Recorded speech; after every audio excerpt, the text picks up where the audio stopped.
Buenos días, buenas tardes, buenas noches, dependiendo qué hora miren este video. Mi nombre es Dayanara Romero Loza, estudiante de la carrera de Derecho, Facultad de Jurisprudencia, Ciencias Sociales y Políticas en la Universidad de Guayaquil. El tema a tratar es sobre el concepto de jurisdicción, competencia y las reglas que se encuentran en el artículo 404 del Código Orgánico Integral Penal. El concepto de jurisdicción es la potestad que tiene el Estado para administrar justicia a través de los jueces y tribunales establecidos por la Constitución y la ley, mientras que la competencia es la facultad legal que tiene un juez para conocer y resolver un caso determinado. Mientras que la jurisdicción corresponde a todos los jueces, la competencia es la que determina qué juez debe conocer el proceso en específico. Entrando a las reglas que se encuentran en el artículo 404, está la primera regla que es competente el juez del lugar donde se cometió la infracción. Esto quiere decir que en sí, un ejemplo práctico sería un robo. Si el robo se cometió aquí en Guayaquil, el juez competente será el juez de aquí de Guayaquil.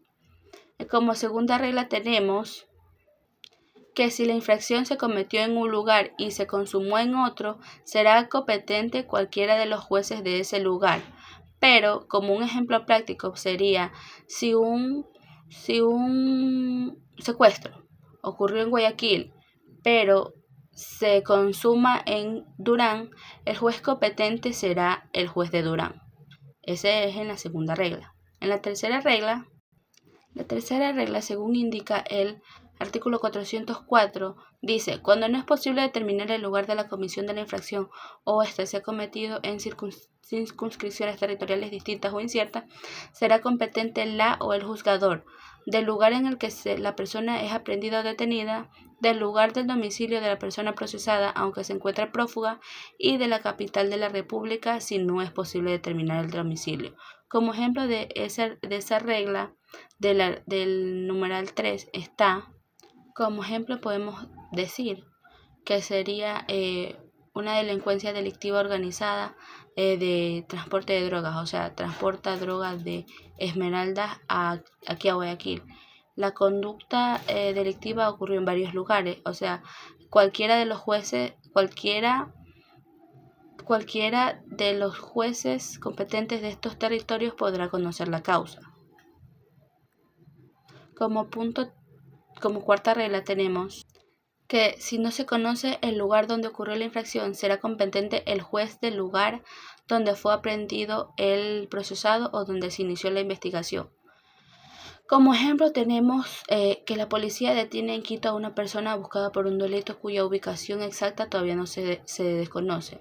Mientras se termine el lugar de los hechos, conocerá la causa un juez competente de Quito. Como quinta regla tenemos que cuando la infracción se comete en el límite de 2 circunscripciones territoriales, será competente la o el juzgador que previene en el conocimiento del proceso de acuerdo con la ley. Eso quiere decir, por ejemplo, si el delito se comete entre Durán y Guayaquil, el juez competente será quien aboque primero el proceso. Como sexta regla está, cuando la infracción se comete en el territorio extranjero, la persona procesada será juzgada por la o el juzgador de la circunscripción territorial en la que es aprehendida o detenida por la o el juzgador de la capital de la República del Ecuador. Ejemplo de la sexta regla sería, si un ciudadano ecuatoriano viaja a Perú y allí comete delito de trata de personas, y después de cometer ese delito, él regresa a Ecuador y es localizado y detenido en Cuenca, el juez competente para juzgar ese delito será el juez competente de Cuenca. ¿Por qué? Porque allí fue aprehendido el ciudadano ecuatoriano. La regla 7 indica: cuando entre varias personas procesadas de una infracción hay alguna o algunas que gozan de fuero de Corte Provincial de Justicia, esta juzgará a todas las personas procesadas. Esto indica, un ejemplo práctico de la regla mencionada sería que un alcalde, o sea, es un ejemplo, un alcalde y 2 contratistas son acusados de cometer el delito de peculado.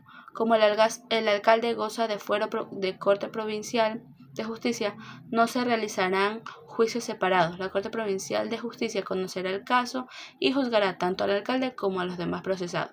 Esto evita decisiones contradictorias y garantiza que todos sean juzgados dentro del mismo proceso.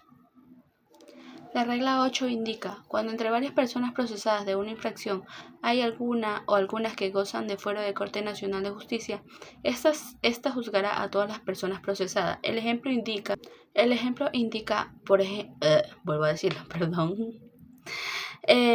Un asambleísta y 3 empresarios son acusados de cometer un delito de cohecho.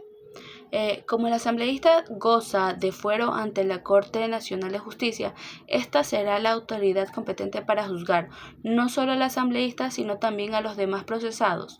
De esta manera, se evita que existan procesos separados y posibles decisiones contradictorias.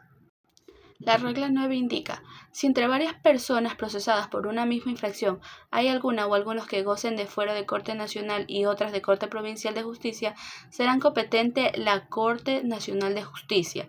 Por ejemplo, como indica, sería un asambleísta, un prefecto y un empresario son acusados de cometer el delito de concusión. El asambleísta tiene fuero ante la Corte Nacional de Justicia. El prefecto tiene fuero ante la Corte Provincial de Justicia. En este caso, la ley establece que prevalece el fuero de mayor jerarquía, por lo que la Corte Nacional de Justicia es quien conocerá el proceso y juzgará a todos los involucrados. La regla 10 indica, si las personas procesadas están sometidas a distintas cortes provinciales, será competente la que previno el conocimiento del proceso. Un ejemplo sería, el prefecto del Guayas y el alcalde de Manabí son investigados por el delito de peculado. Ambos tienen fuero ante diferentes cortes provinciales de justicia. Como la investigación comenzó primero en Guayas, la Corte Provincial de Justicia del Guayas será la competente para juzgar a todos los procesados aplicando el principio de prevención. También está la regla 11 que indica que en casos de violencia contra la mujer o miembros del núcleo familiar no se reconocerá fuero. Un ejemplo práctico para esta regla sería, si un asambleísta es denunciado por agredir físicamente a su esposa, no podrá alegar que debe ser juzgado por la Corte Nacional de Justicia debido a su cargo. En los casos de violencia contra la mujer o miembros del núcleo familiar, la ley no reconoce el fuero, por lo que será juzgado por el juez competente en esta materia, garantizando así la igualdad ante la ley. Muchas gracias.